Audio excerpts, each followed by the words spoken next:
Hey, thanks for tuning in to Zach Pack and welcome to the channel if you guys are new today. Today's going to be a short clip on how to repair, you guessed it, an extension cord that you either ran over, it got mangled up, the dog chewed on it, hopefully when it's not on, or rest in peace Spot if you did. Too bad I didn't get to meet you, but yeah, hopefully no one got hurt when this happened, and in my case it did not. And honestly, I couldn't tell you how I did this.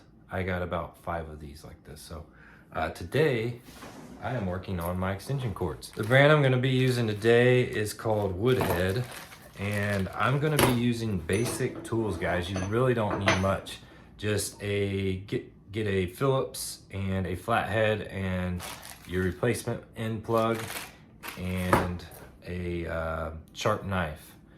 Utility knife works best, and we'll get rolling here. Oh, and I do want to go over a few things before I get started.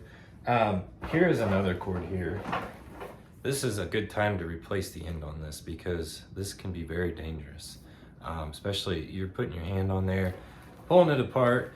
Think safety, be cautious. Don't use a plug like this. So I have all kinds of cords that I'm going to be repairing today, and just going to show you a few of them, the ones I've showed you. But I want you to know something here. I've repaired cords. I've had cords given to me. You need to find out if it's better to replace your current cord altogether or replace the end. Now you can pick these ends up for less than $5. I'm sure online, at your home improvement stores. I did not have to purchase these. These were given to me. So same with this cord. This cord was given to me. Guys can't use cords on job sites, and the inspector will tag them, and you gotta either throw them away, scrap them, or get rid of them. So I've had a few of them given to me. What I'm gonna be showing you today is, well, going over is a few things here. Like per se this cord, I already started one here, but this cord here is going to be a plug. And what you want to decide is my cord going to be safe after I replace this end? If there's cuts all along your cord and nicks and stuff, you might cut it back. Like here's a nick, I'm probably going to cut it back to that because that's going to turn into a problem spot. Okay, so inspect your cord really well before you go invest money into this, because if this is fixed and you have problems closer to the other end, then you got another useless or unsafe cord. So figure that out first. I want you to inspect your cord really well. I don't mean just look at it, say, oh yeah, that looks good. Just go over each square inch of it, because you've probably not done it. You've probably just noticed this because it's obvious. So go over your cord.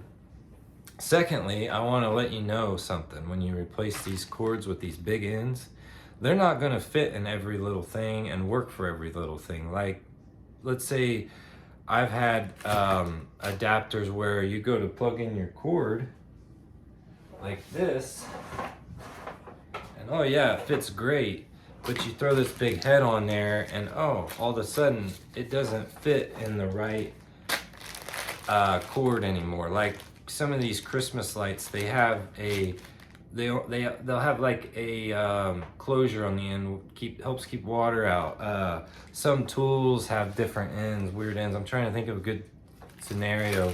Some of your outdoor plugs, you have to have something like this, or else you feel like you're breaking the door off.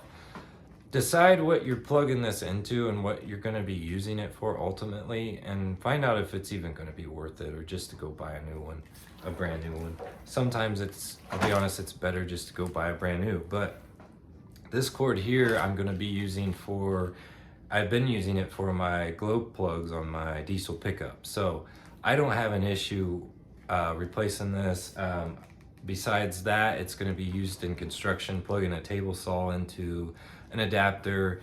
So I won't have any reason why this won't work after I install this fatter head. So just check into that, it might help you out. But yeah, we're gonna get started here. Okay, and I've already done it to speed up the process, but I've unscrewed the screws from the head of this male or female plug, sorry, and got everything loosened up. So this is where you're going to feed your wire through, and there's three.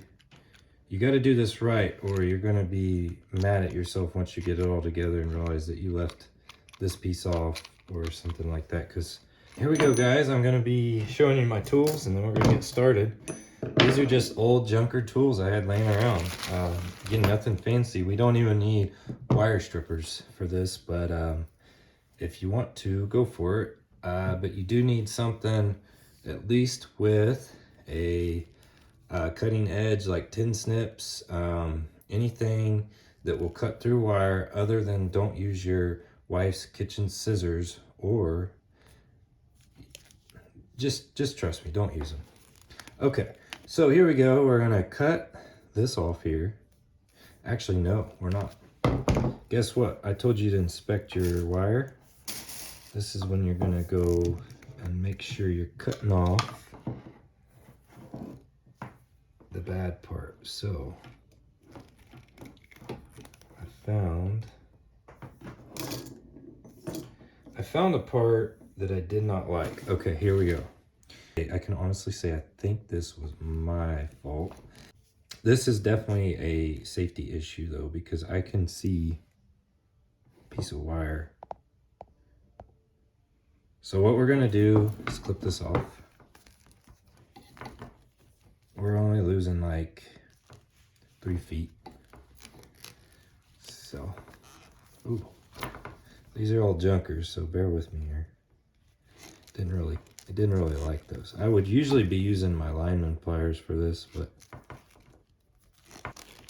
get that broke off. You're gonna have your 3 wires exposed, your black, white, and green.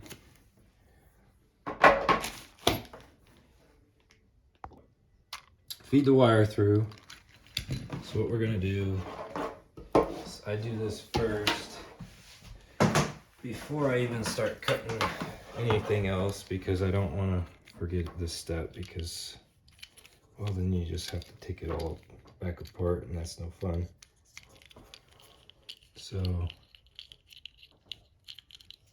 that little thing can be troublesome, but once it lays in there, you feed your wire through, and then you pull this end. Actually, you can pull out.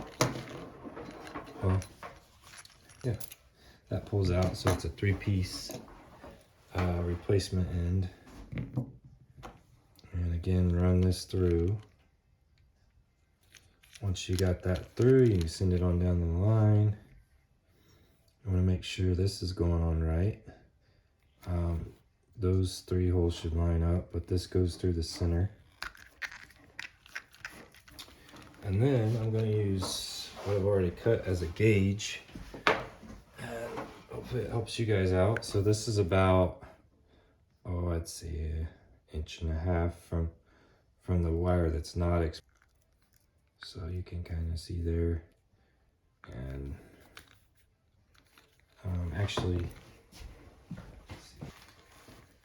you can always cut more, and each plug is going to be a little different, but what you want to do is make sure that you don't have, or that you have yellow sheathing at least to like this point, and that this grips on good, because over time it might pull out a little bit or stretch. So leave plenty of the yellow sheathing. Only take off what you need.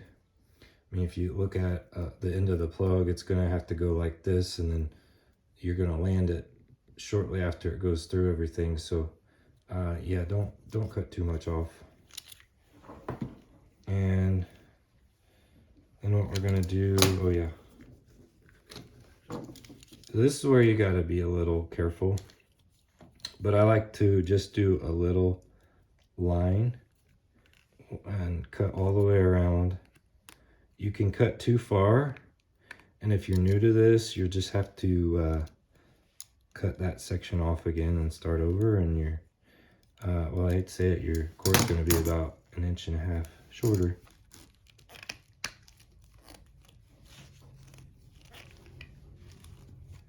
So definitely didn't get it good enough there at that time. So go back and work at it a little more. But you're not wanting to cut through the wire. If you nick the wire, you gotta start over. So, oh yeah, and don't tell my wife I'm working on this at our dining room table. She would absolutely have a cow. So all that looks good, no nicks. So now, if we didn't have our wire cutters, we would just do that to these wires. And we're just talking cut maybe a little more than 1/4 inch. Just enough so it goes in there and bites down good. Do not cut too much off because, well, you can't add it back. And you want all this copper into these blades right here. They're going to travel through that hole, and these actually bite down a little bit on this rubber. So if a little rubber goes through, that's fine.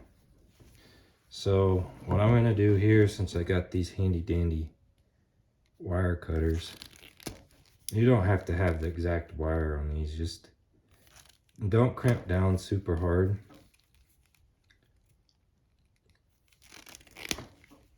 And just kind of pull off, and that way it doesn't nick the wire on you, like so. And just go around until you're happy with it. Okay, so that looks good to me. Take my plug. We're gonna go back to the basics here. We know green is ground. Everything is pretty standard anymore these days, and here in the USA. So green is always ground here, and I'm just gonna double check. Pause for a minute. Okay, so that's gonna go in there like that. And you're gonna tighten the green screw down, and it's gonna cinch down on that. On this one, you gotta use a flathead screwdriver. It allows a Phillips, but the Phillips that I have is not a good size for that. So I'm using a flathead. You wanna cinch that down really tight to where you feel like you're almost stripping it out. And again, my Phillips, you can use Phillips on these, but sometimes it's better to use a flathead. And a quick rundown on American standardized wiring and outlets. Gold is hot, silver is neutral. So your white is going to be your neutral. You're going to hook that up next.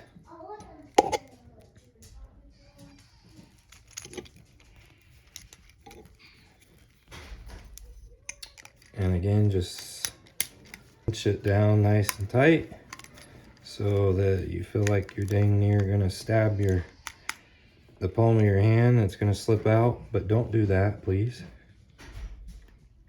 And that's what you don't want. So I'm going to unscrew this again. Sometimes this can be a little tricky. Push that's all back in there, and put that back tight. You can see there's no copper showing there. So you don't want to go any longer, really any shorter. All right, now we got the neutral in and the ground. Now we're gonna move to the hot, which again is, and give those wires a twist for me before you insert them. And just like that, your third wire all nice and snug, and cinch it down.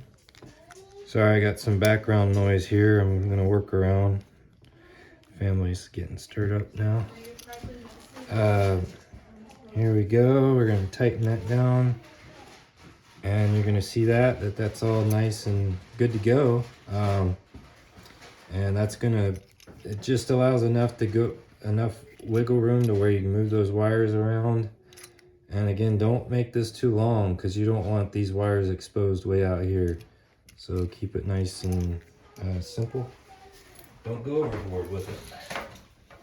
So what we're gonna do now is we're pretty much, hard part's over here. There's a little groove in these, in this particular brand. Your part might be different, but this is again a woodhead plug end. And we got 3 screws, but you're gonna wanna pop, let's see. You wanna slide this in first into this groove here, like that there. See the grooves lined up, and it's rubber, so it flexes. I'm gonna pop this in here, line the 3 nipples up there, and we're gonna try our Phillips this time because this is a different kind. And cinch these down. Oh, good.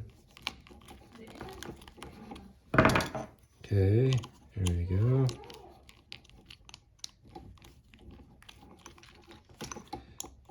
And this is gonna keep your cord from coming out. So you can see there, it's got a good bite on it. Now you're gonna move to these screws here. And this looks like it can take a flathead, but I think we're gonna have to use the Phillips on them because the flathead blade's too wide. So we're gonna get these all screwed in here.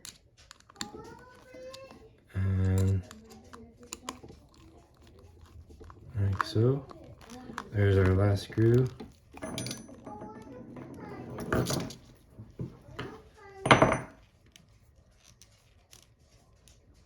Alright guys, and this plug's done. I hook something up to it and give its final test, like a light or something.